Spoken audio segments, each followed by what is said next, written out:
A world where people see each other as people. This is a song we sing, and we sing it over and over again because we believe in the possibility of that world.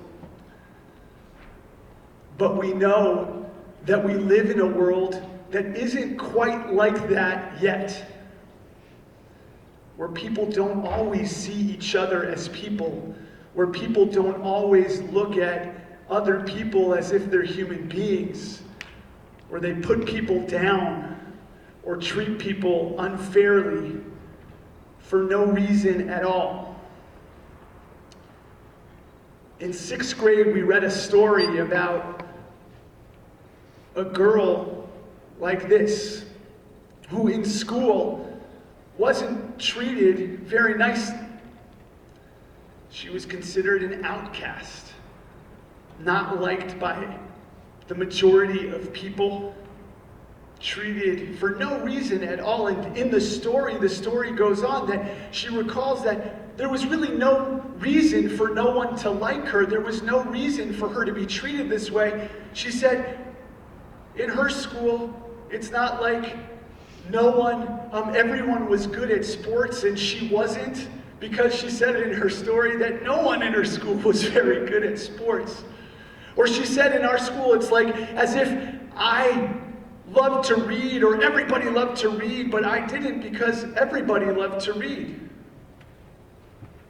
She just felt that for no reason at all, people just didn't see her as a person. They didn't treat her very nicely or fairly.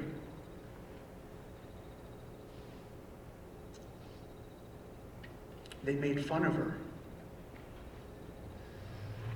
Boys and girls, this story of this girl is the story of our people.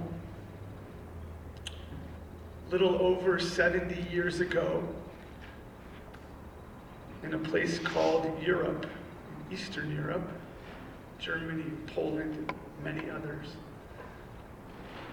our people, Jewish people, were treated this way.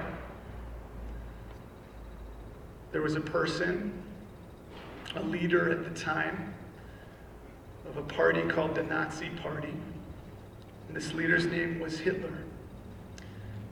And he, for whatever reason, believed that Jewish people weren't like other people. That Jewish people weren't human beings.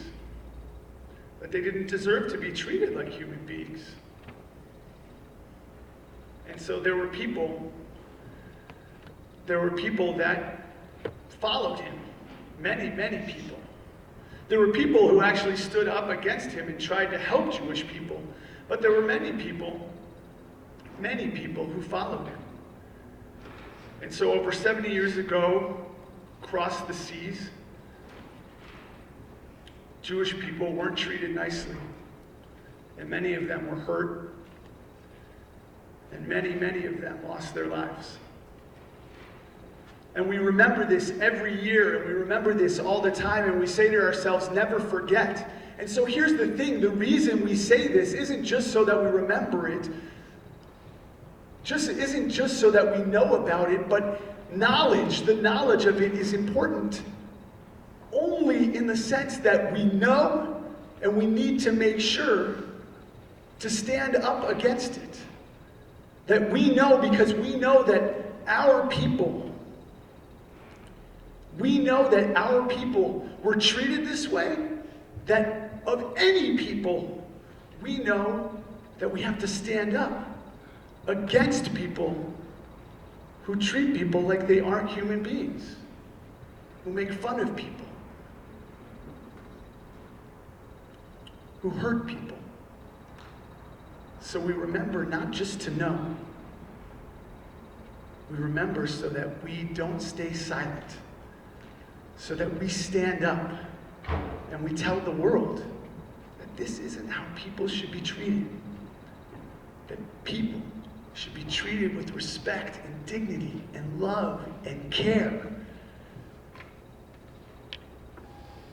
that we should treat each other like brothers and sisters. And so today, in a moment, I'm going to turn the mic over to Tamar Raff to introduce a special guest who is going to share her story so that we can take her story and share it with others and remind others in the world around us that we need to love, that when we see hate in the world, we need to love. And when we see people being hurt in the world, we need to stand up for them. And these are the reasons why we share these stories today, why we remember, we keep it with us, and we can hopefully one day change this world. Thank you, Rabbi Avi. Actually, I am not going to be introducing our guest because Ilana is very, very, very dear friends and very close to our guest. And I just wanted to say something personal. I have known the Jacobys for many, many years, and I feel so honored that we are in the sanctuary with Erika and Dr. Emil Jacoby. What an honor it is for our community and our school to see you. I'm going to have Ilana introduce Erika, but Dr. Jacoby was my teacher, my mentor, my leader, my guide for most of my educational career, so I thank you. It's an honor to see you here. So Ilana, I'll have them get up. She's going to make me cry. Erika Jacoby was born 86 years ago in Miskolc, Hungary. Her family was observant and lived in a one-bedroom apartment attached to the kosher restaurant her parents owned. Erika spent summers with her maternal grandparents in Edeleni, a town about 15 miles north of Miskolc, a magical place for her. By 1935, Erika sensed that anti-Semitism was in the air. A few years later, the situation had worsened and Erika could no longer attend Jewish school. When Erika was 16 years old, the German army marched into her hometown. Eventually, Erika and her family were shipped to Auschwitz-Birkenau. Erika and her mother were transferred to several different labor camps to work, and Erika believes that the teachings and values that she incorporated into her life helped her survive. Erika published a book about her life, I Held the Sun in My Hands, in 2004, and she's also featured in the documentary movie Swimming in Auschwitz, which came out in 2007. I have the great privilege of knowing Erika for almost 30 years. I consider her to be my extra grandmother, my other bubby. And I'm so grateful she's here today along with her husband to share her story.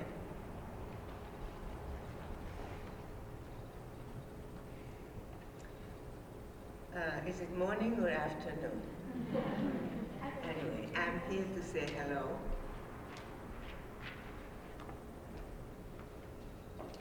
I will start by telling you why I have the title for my book.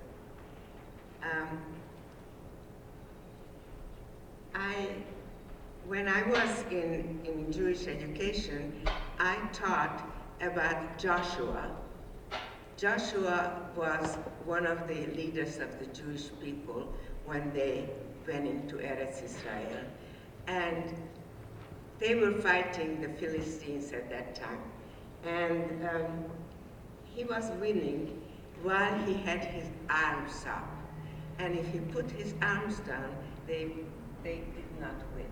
So he asked his friends, his people who helped him in the area, to hold his hands up so that the day will not end, so that they could win all the time. So at the end of the war, when I was liberated, I went out on the street by myself, which I had not been able to do for many months, and nobody shot at me, and nobody yelled at me, and I thought that this was a day that should never end. So I remember the story from the Bible that Joshua held up his hands and people helped to hold his hands up, his arms up, so that the day will not end. And that's why I gave the title to my book, because when I was liberated, I wanted the day to last forever. There was also documentary made about my experiences in Auschwitz. The title of the documentary is Swimming in Auschwitz, and the reason it is given because this person who made the movie who had 6 people, 6 women, similar to me, who had similar stories. And I just thought that if they hear what I did in Auschwitz, that would help people to gather strength. And the reason I selected this because it's kind of a fun, victorious story. We were in Auschwitz. Now, you know what Auschwitz was? It was one of the most terrible camps where they killed a lot of people. And I was taken to a bath where everybody who was in Auschwitz had to be disinfected. And we passed by the place where the German officers lived. And I look from the row that we were marching, I see a beautiful swimming pool. And it was very hot. It was August. And I was 16 years old and not very smart. I did something that I should have not done. I jumped into the pool that belonged to the German officers. And miraculously, they didn't shoot me. And I swam in that pool in Auschwitz, which nobody had ever done. And this man who made this documentary decided to give the title Swimming in Auschwitz. So I'm talking to you about a place, Auschwitz, which you fortunately don't know anything about. But it is part of the Holocaust story. In Hungary, most people were Hungarians, but not Jewish. They were Catholic and Protestants and whatnot. And the Jews were not very popular, even though the Jews were very successful. My grandfather had 12 children and had 10 businesses. So you can imagine that people didn't like that a Jew would be that successful. Even though the success of the Jews had to be because they were very, very hard workers and they very careful about saving money, it didn't matter. These people just were so jealous of us that they just didn't like us around. And so when Hitler, as I say, Yom Hashoah, his name should be erased, when he was a very crazy and probably the most corrupt person who led Germany during the war and who also led the other countries, one of them where I was born. And so he wanted to kill all the Jews. Now, why? We didn't quite understand because there was no reason. We didn't do anything wrong. That's how you would feel if somebody was against you. Your first question would be, why don't you like me? And of course, it was because we had no answers. We were not liked, and we were jealous. They were jealous of us because we were successful. So in 1944, the German army decided to occupy Hungary. Now, Hungary was another country in Eastern Europe. When you get older, you look at the map. I actually brought the map, but it's too hard to see from far away. So Hungary was one of the Eastern European countries, and my grandparents were well-to-do and lots of businesses. My father had a restaurant, a kosher restaurant, and my mother and my brother even worked in the restaurant. And we also had a cook and a maid who helped in the restaurant. So you could see that I'd been exposed to non-Jews as well. But one day when I wanted to go upstairs to play with my friend who was not Jewish, his mother said, "No, you cannot play with him." "Why?"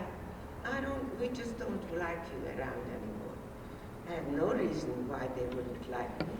And then we had some lunch, and we had some sandwiches, and I offered some sandwiches to my friend, and his mother wouldn't allow him to eat it. Why? Because it was spread with butter that might have been touched by these Christian people. So they were afraid that we would deliver some kind of a disease to them if they ate the sandwiches that we offered them. Okay, that wasn't the biggest problem. The biggest problem was that Germany occupied, that means they took over most of those countries that were around Hungary. And the Jews were persecuted. What does that mean? They weren't allowed to do certain things. They weren't allowed to have a business which they would like to make a living from. They weren't allowed to go to the schools where the other kids went. This is called discrimination. They didn't allow us to be like the other people. Unfortunately, it ended up worse than that. And you'll probably hear about it when you get much older. But what I'm going to tell you just a little bit of what happened to me. So I was already 15 and 16 when horrible things happened.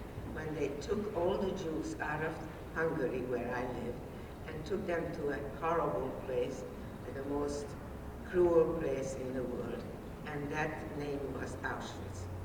You won't know anything about it now, but when you get older, you'll read about it and you'll know why it was so horrible. A lot of people were killed there, and many of them were persecuted and never returned. Now, I was lucky. I don't know how come. Maybe I prayed well. I don't know. But somehow I survived all the horrible work that I had to do. I had to dig trenches. I had to do all kinds of work that I never knew I could do. And eventually, I made it. Surprising, I made it. I was able to do the work, and I was able to avoid being caught and being taken to the gas chamber. Was this something that you should know about? Yes, you should know about it. Not in detail at this age, but when you get older, when I talk to 16 and 17-year-olds, they want to know much more details than I do, than you could imagine now. I wrote my story, as I said, I held the sun in my hands because I didn't want the day to end, the day when I was liberated. What does it mean, liberated? Liberated means that the Germans lost the war, they could not harm us anymore, and we were able to go home from the camp and start a new life again. That's why I called I held the sun in my hand, because I didn't want that sun to go down, because if it went down, that would be the end of that day, and I didn't want the day to end. Now, I could ask some questions that you may be able to answer, but it will be difficult to select who should be talking and who should answer. But I would still like to have some of you answer the questions that I have and ask me the questions that you would like to know. Okay, do you have questions you'd like to ask Erika about her life? I know some of the girls need to leave. Any of them have any questions they'd like to ask about her life? Eli. When you jump into the pool, I'll repeat it for her. when you jump into the pool, why didn't you choose? Okay. When you jumped into the pool and you were the first Jewish person to jump into the guard's pool. Why do you think you were not punished for doing that? I wasn't just the first, I was the only. The only, okay. First, last, and only, okay. I don't know, they must have been very surprised that a young girl who had practically no decent clothes and no shoes would jump into their pool. I mean, it was such a surprise that they probably didn't recover from the surprise, and so they didn't harm me. But I'm sure that I had a temporary loss of mind at that time, because it was such a dangerous thing to do. Okay, it sounds like surprising. Let's do one and then we'll come back. Okay, well, you're most important. Okay. She knows that some people who were in the Holocaust had numbers on their arms, and she wanted to know if you also had numbers on your arm. Yes, I also have numbers on my arm. Maybe at the end you can come and see it. It's on my left arm. And the number represented my name, because they no longer call me Erika, they call me A18273. So when they wanted some workers at the let's say the trenches or in the factory, they just called the number, and I went there. What Rabbi Avi was talking about, that when you don't treat someone like a person and you're a number. So that was a very good question. Thank you for asking. Yes. How did they know? How did the Nazis know that you were Jewish? Okay, that's a good question. How did Nazis know that people were Jewish in your country, in Hungary? The Jews in Hungary, everybody had to have like an ID card, okay? And on the ID card, it said Jewish. It had to show my religion. Now, I was very proud of my religion, and I went to school and I studied the Torah and I knew a lot, but I did not want to be shown in this way. But that's how it happened, that the number represented my identity. And so it was like that you had to carry your identity around with you, and they could ask for it at any time. There were some boys over here. Jerry, I think you had your hand up. Onto what Alexander said, what if you didn't say your religion, like you said you were an atheist or a Christian or something? Could you have done that one, and after, and let's say you did do that, what happens if they find out that that's not your religion? Like, do you get punished? Okay, Erika, did you understand the question? Could you have written something different on your identity card other than Jewish to protect yourself? Okay, first of all, I want to explain to you the difference between that country and our country here. Now, we have freedom, we have dignity, we belong to the best places we want to, we earn the money with our, that wasn't true in Hungary. The Jews did not have such a good, privileged life there. At that time when I lived there, the Jews were not allowed to go and get any kind of jobs. The Jews were not allowed to go to certain schools. They were not allowed to learn something. So we were living in a very cruel country, in a very cruel time.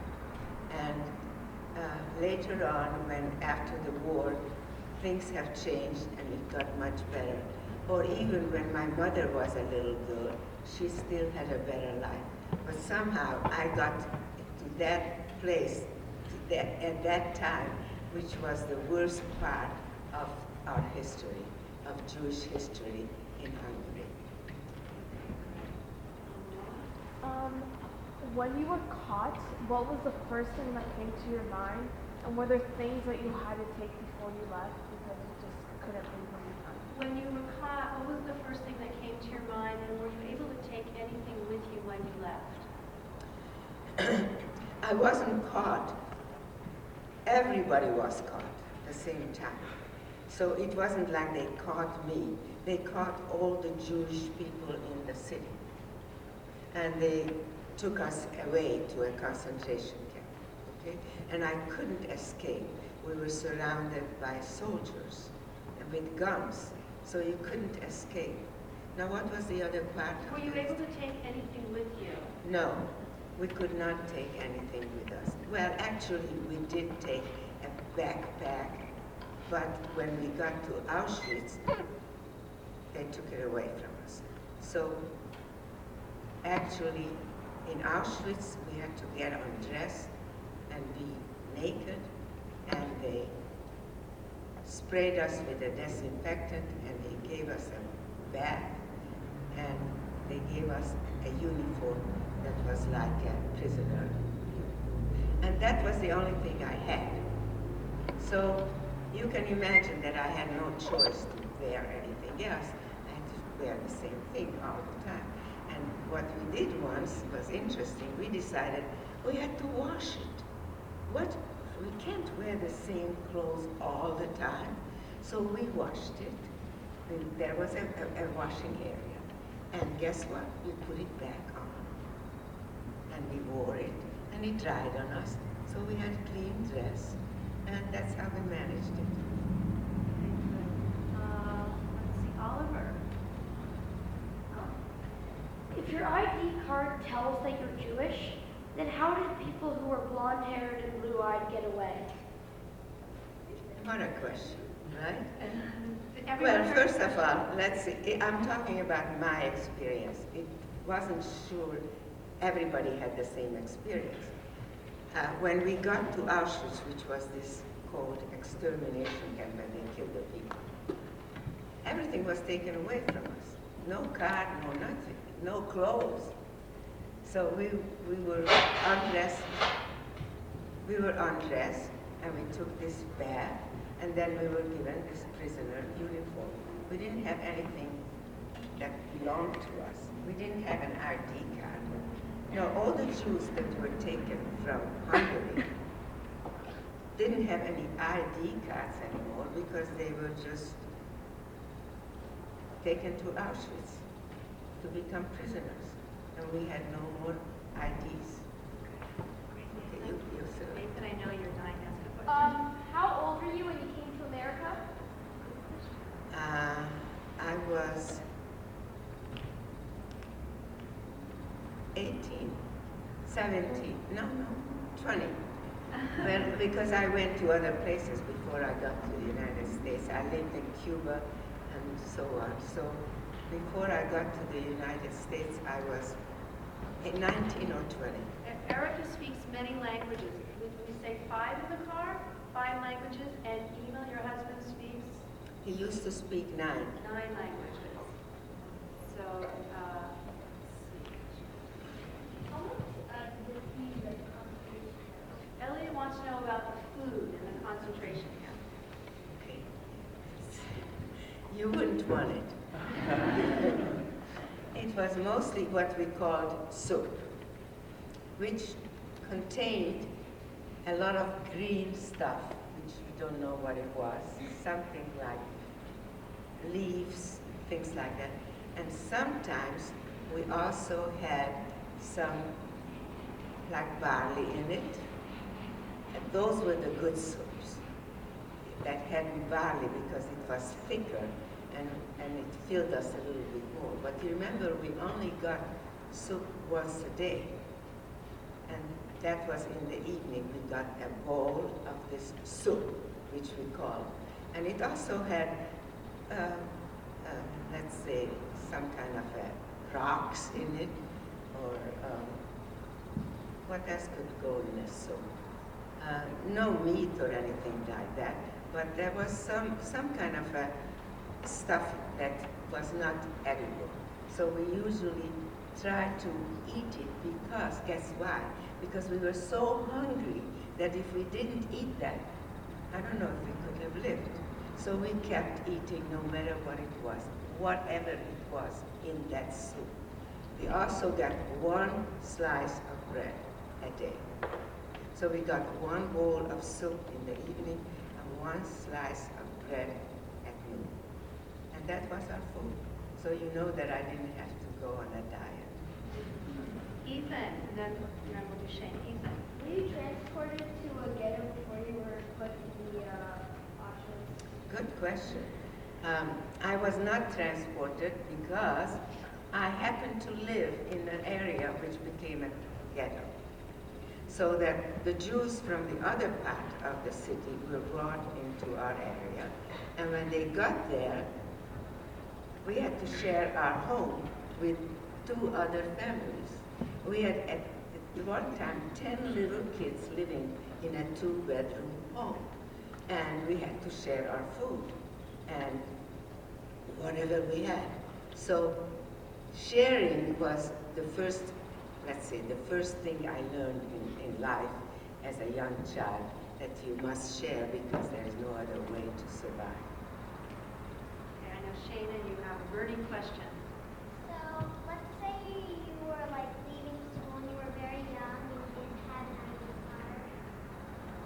And you were walking along with friends with like dark hair and dark eyes and you had like lighter eyes and lighter hair.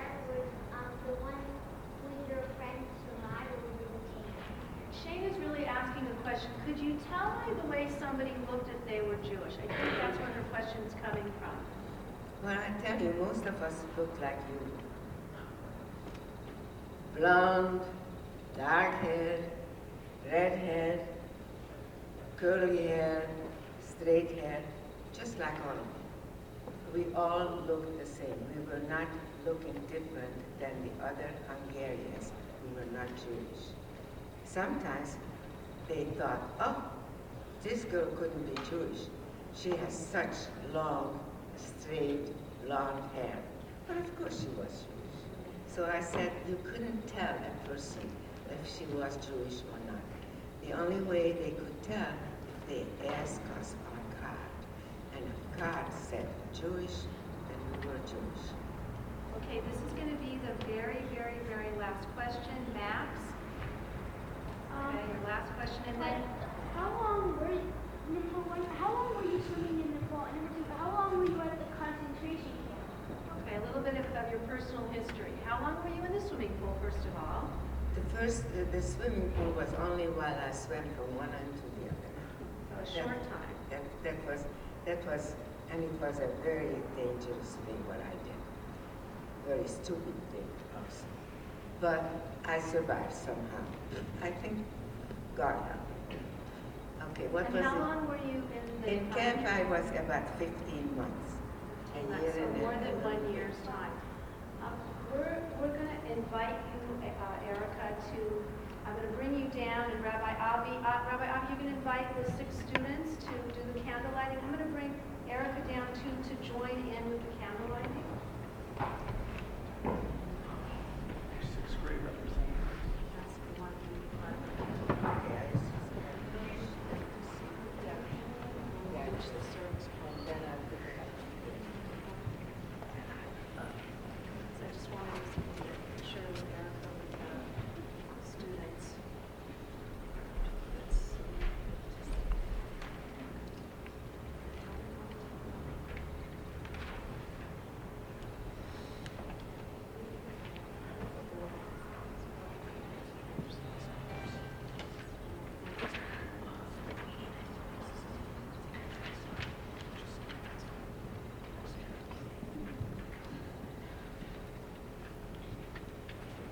We're now going to light 6 candles in memory of all those precious people who lost their lives during the Holocaust.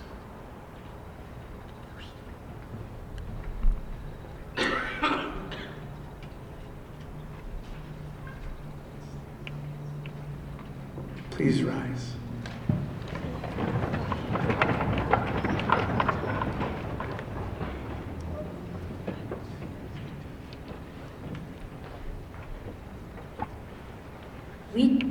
We dedicate 6 candles to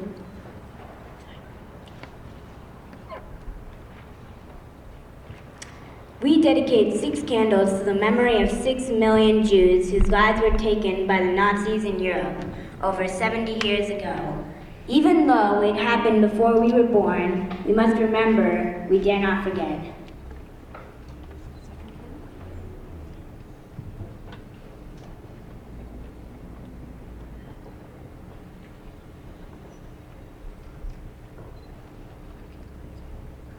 We must remember because they were our people, Jews like us, members of our own families, great uncles and aunts, our own cousins. For some of us, our great-grandparents were part of those 6 million.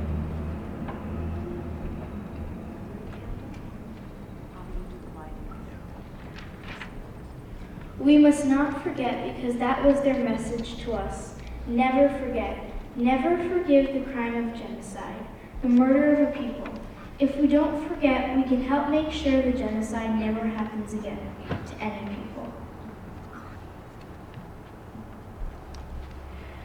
We can never forget the men and women and children who fought for the honor of our people and all humanity. In the ghettos, in the death camp, in the fields and the forests, they fought back with few weapons, often with bare hands and rocks. They fought back.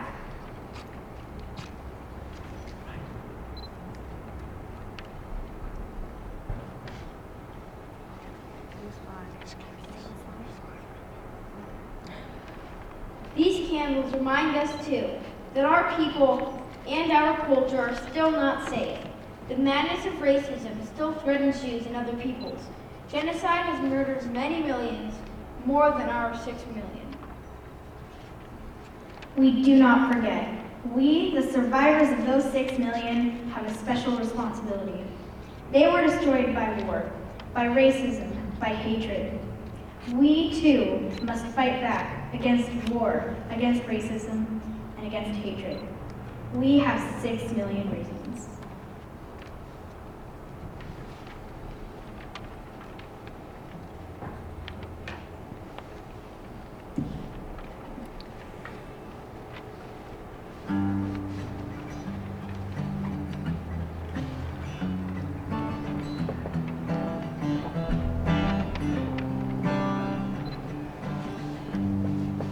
This is the hope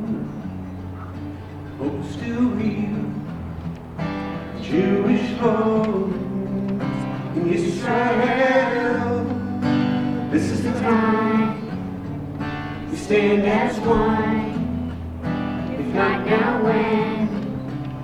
We must be strong, our hearts turn to the east. Everybody sing with me. This is the hope that holds us together.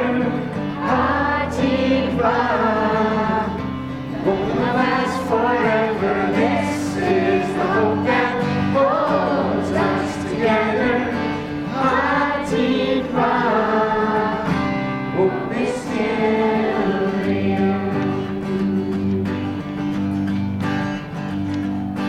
This is the hope. This is the hope. 1,000 years. 1,000 years. Pray for freedom. Pray for freedom. Pain and tears. Pain and tears. This is our pain. This is our pain. This is our voice. This is our voice. This is our promise. This is our promise. This is our choice. This is our choice. Hearts turn to the east.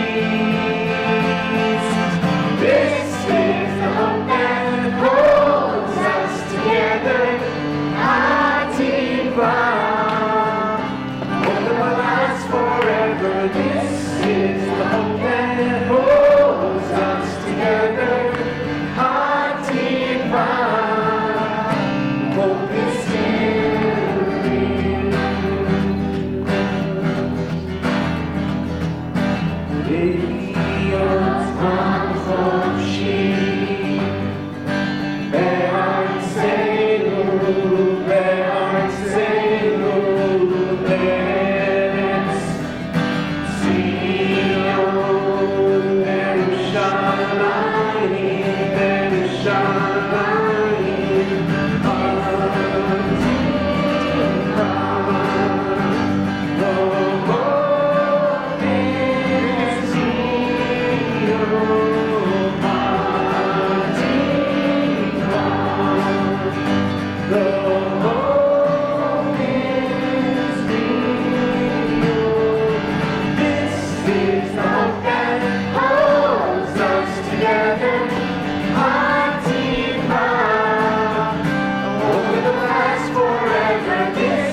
thank you to our 6 readers, Rabbi Avi. A very special thank you, Erika.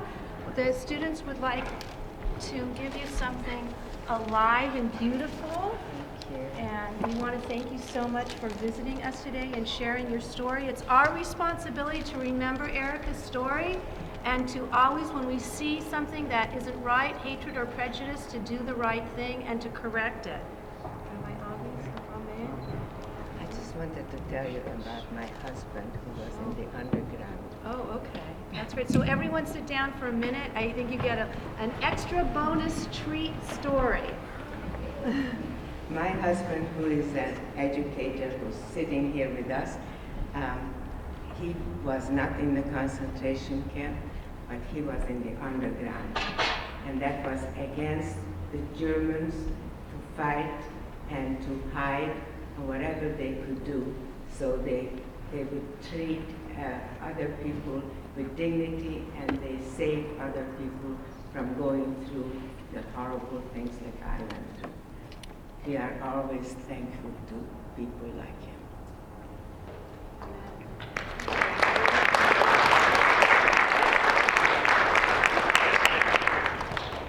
If anybody wants to see my tattoo, you can. Okay, maybe we'll.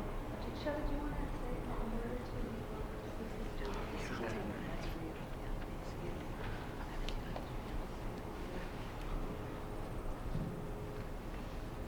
And I just wanted to thank Erika for sharing your story with us, and for Dr. Jacoby for your heroic efforts as well, and to each of our students for being such good listeners today, and for asking questions. Your questions were really, really important questions, because we're trying to find out what happened here so we can make sure it doesn't happen again. And we know that we each have a role in this world to make our world a better place. And we've talked all year about what Rabbi Schulweis taught, that God is a verb, and we bring God into the world when we do things to help other people and make it a better place.